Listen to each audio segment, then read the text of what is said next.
Nagbanta si VP Sara na ipahuhukay niya ang bangkay ni dating Pangulong Ferdinand Marcos Sr. at itatapon daw niya ito sa West Philippine Sea.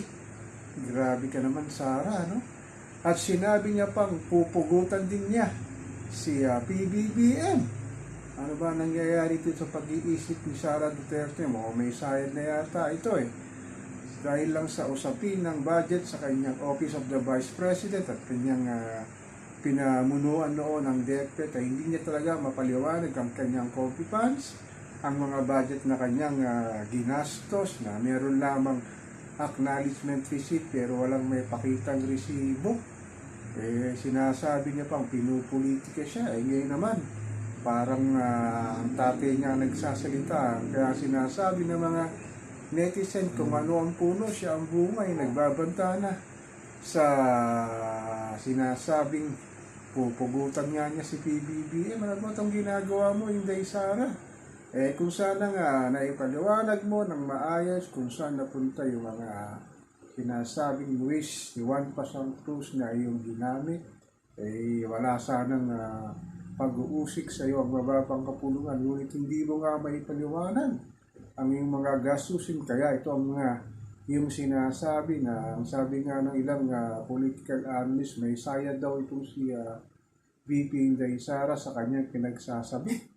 Simple lang naman yan, di ba? Kung meron kang hawak na resibo, lalo na kung meron kang bookkeeper sa iyong ahensya na pinangungunahan, lalo na sa Office of the Vice President, as DepEd, sana ipakita mo sa kanila para matapos ng pag-iimbestiga. Ngunit wala ka talagang maipakita, kaya itong ginagawa mo na ginagaya mo ang style ng tatay mo na sinasabing halos pareho kayo ng pag-iisip. Grabe itong ginagawa ni Inday Sara, no?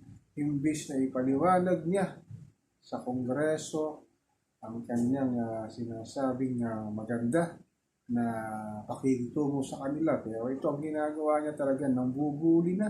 At pati si The Junior o si PBBM, pupungutan niya pa. Meron kayang sinasabing ganito ang dinugroom ng kanyang ama, ng kanyang mga kaalyado na susunod na presidente ng Republika ng Pilipinas sa 2028, pero ito malayo yata sa katotohanan na ito'y mananalo pa. Dahil nga, dumagkapak na ang kanyang rating sa mga naglabasang survey dahil nga hindi niya may paliwanag talaga ng mga sinasabing budget na kanyang natanggap sa komite ng mababang kapulungan. Kung naipaliwanag mo sana, wala sanang usaping ganito. Ang kaso talagang guilty ka dahil sa paglustay mo ng wish ng taong bayan talagang ito ang yung sinasabi at nananakot ka pa. Sana naman matuto na tayo, lalong-lalo na sa midterm election sa 2025. Itong mga kaalyado ni Sara tulad ni Bato de la Rosa, si Bongo ay huwag sanang iboto at makabalik sa Senado, at ang kanyang ama naman ay huwag sanang lumuklok o makaupo ulit na mayor ng Davao City.